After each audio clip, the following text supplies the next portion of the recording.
నర్సంపేట అశోక్ నగర్ నుంచి. కాంగ్రెస్ ప్రజాపాలన చెత్త పాలన ఉన్నది కాబట్టి ఈ 2 సంవత్సరాల కాలంలో అనేక యూరియా కోసం వాటి కోసం నీళ్ళ కోసం అనేక ఇబ్బందులు ఎదురై చాలా విసిగిపోతున్నాం.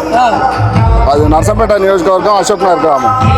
ఇంకా 10 ఏళ్ళు నేనే ఉంటా అని చెప్తా ఉన్నాడు. గెలిపిస్తారు రేవంత్ రెడ్డిని. ఇంకా 10 ఏళ్ళు కాదు, చెప్పులు తీసుకొని తండే రోజులు. ఇంకొక 6 నెలలు అయితే.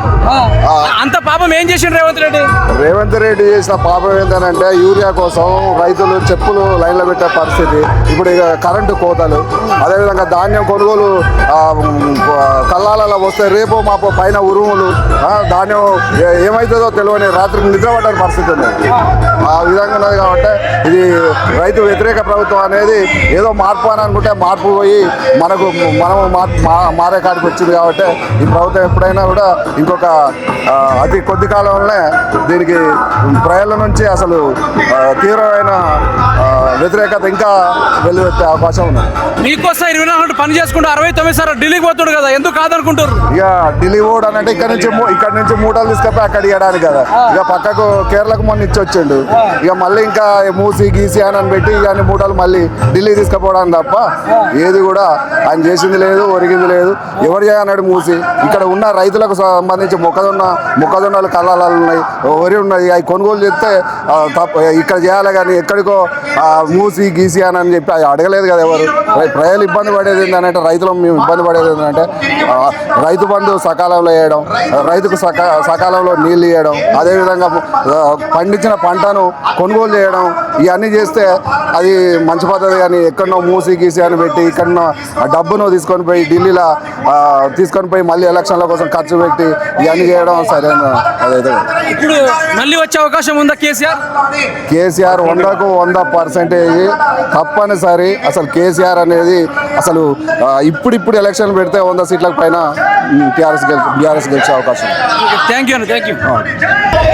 ఈరోజు కాంగ్రెస్ పార్టీ అధికారం లేని సందర్భంలో ఇదే వరంగల్ గడ్డ మీద నుంచి రాహుల్ గాంధీ కాంగ్రెస్ కమిటీ మొత్తం రైతు డిక్లరేషన్ చేసిండ్రు. రైతు డిక్లరేషన్ చేసిన ఉద్దేశం ఏంటంటే, తెలంగాణ రాష్ట్రంలో కేసీఆర్ పాలన కన్నా మేము స్వచ్ఛమైన పాలన అందిస్తాం, మేము ఇంకా రెట్టింపు సంస్కరణ చేస్తాం రైతాంగానికి అని చెప్పి కొత్త లేనిపోయిన వాగ్దానాలు చేసి రైతు డిక్లరేషన్ పేరుతో వరంగల్ జిల్లా యంత్రం రైతాంగాన్ని మొత్తం నెట్టించడం ఉంచారు. ముఖ్యంగా ఏంటంటే దానాల రాసిది వరంగల్ జిల్లా పోరాటాల గడ్డ. అనేకమైన రామప్ప, లక్డవరం, పాకాల చెరువులతో గున్న వారం గ్రావిటీ ద్వారా ఎస్ఆర్ఎస్పి కెనాల్ ద్వారా నీళ్లు సమృద్ధిగా పండే విధానాన్ని కూడా ఒక్కరోజు కూడా ఎస్ఆర్ఎస్ పాలన నిర్లక్ష్యం చేసి చెర్ల కాలువలు పుడికలు చేయకుండా దాన్ని ఇబ్బంది పెట్టి పండించిన రైతాంగానికి ఇది కేసీఆర్ గవర్నమెంట్లో అత్యధిక ఉత్పాదకమైన రైతులు పంటలు పండించారు. దాన్ని కరోనా కాలం కూడా అన్ని కష్టాలున్నా కానీ రైతాంగాన్ని కేసీఆర్ ప్రభుత్వం కొనుగోలు చేసి రైతుకు సకాలంలో డబ్బులు ఇవ్వడం జరిగింది. ఈరోజు ఒక్కొక్క మార్కెట్ యార్డ్లో పేరుకపోయిన 100 నుంచి 200-300 లారీల మొక్కలు కొనకుండా నెల రోజులు 45 రోజుల కాంచి రైతాంగం ఇబ్బంది పడి లాస్ట్ సంతోషంగా లేరు. ఇప్పుడు సంతోషంగా లేరు వాళ్ళు. ఇప్పుడు రైతులు సంతోషంగా ఉన్నారని చెప్పి వాళ్ళు కూడా సభ పెట్టారు. తప్పు వాళ్ళు ఇలా పెట్టిందంటే ప్రభుత్వ ఖర్చులు దుర్వినియోగం చేసి మంత్రుల యొక్క స్వయం పుటపాలన చేస్తారు తప్ప వాళ్ళు చేసింది ఏమీ లేదు. ప్రజలు గ్రహిస్తున్నారు, రైతాంగం గ్రహిస్తున్నది. ఇప్పుడు గత 5 రాష్ట్రాల్లో ప్రభుత్వాలు ఏ విధంగా బుద్ధి చెప్పిండ్రో, ప్రజలు తీర్పిచ్చిండ్రో ఇది కూడా జరుగుతుంది. 2 రాష్ట్రాలు మిగిలినాయి. అవి కూడా ఈ దెబ్బతోటి వచ్చే ఎన్నికల్లో రాహుల్ గాంధీ నాయకత్వంలో, రేవంత్ రెడ్డి నాయకత్వంలో పార్టీ అనేది ఉండకుండా పోతుంది.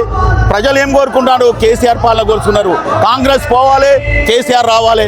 ఆ నిదానంతో కూడా ఈరోజు రైతాంగం ఇంత నిండు ఎండలు కూడా వచ్చి ఈ యొక్క ప్రజలకు, ఈ రైతులకు చేసిన అన్యాయాన్ని కూడా ప్రభుత్వానికి తెలియపరచడం కోసం ఈరోజు ప్రజలందరం ఇక్కడ రావడం జరిగింది.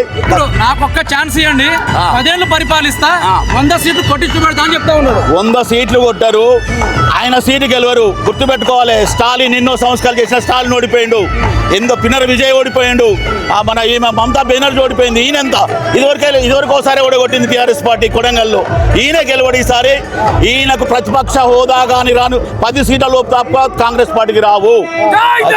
అది గ్రహించుకోవాలి రేవంత్ రెడ్డి అంటే ఈ సుపరిచితుడే మాకు తెలుసు. రేవంత్ రెడ్డి ఆయన బుటరకా మాటలతోటి ఇలా మావారు చెప్పినట్టు ఢిల్లీకి మూటలు కట్టి పిసిసి పద్ధతి కొనుక్కొని అందరు బ్లాక్ మెయిల్ చేసి ఈరోజు ముఖ్యమంత్రి అయ్యిండు. అందరూ చూస్తున్నారు, ప్రజలు ఏమంటట్లేదు. అధికారం ఉన్నది. కాంట్రాక్టర్లను ఇబ్బంది పెట్టి అనేకమైన సంస్కృతి అభివృద్ధి పనులు చేసారు, రోడ్లు పోసారు టీఆర్ఎస్ గవర్నమెంట్లో. వాళ్ళ బిల్లులను ఆపి ఏకైక నిమ్మటి పెట్టుకున్న ముగ్గురు వ్యక్తులకే బట్టి విక్రమార్క, పొంగులేటి శ్రీనివాసరెడ్డి వాళ్ళు బిల్లులు చేసుకుంటూ అలా కమిషన్లు తీసుకుపోయి ఢిల్లీలో పోయి చెప్తాడు. హెలికాప్టర్లో పోయి ఢిల్లీ హైదరాబాద్ నుంచి ఏ ముఖ్యమంత్రి పోని ఢిల్లీకి పోడు కారణం ఏంది? ఆయన పోడు పోయి వేణుగోపాల్చారిని కలుతాడు, ఆడ ముప్పుడు చెప్పి నా పదవిని కాపాడుకుంటాడు. టీఆర్ఎస్ పార్టీ ఎన్ని సీట్లతో గెలవబోతుంది రాబోయే రోజుల్లో? 119 సీట్లలో 119 సీట్లు పోటీ చేస్తాం. 100 సీట్లు పైబలి ఈసారి ఖచ్చితంగా కేసీఆర్ నాయకత్వంలో మళ్ళీ ముఖ్యమంత్రి అవుతాడు. ఈ రైతాంగ సమస్య తీరుస్తానని కూడా తెలియపరుస్తున్నాం.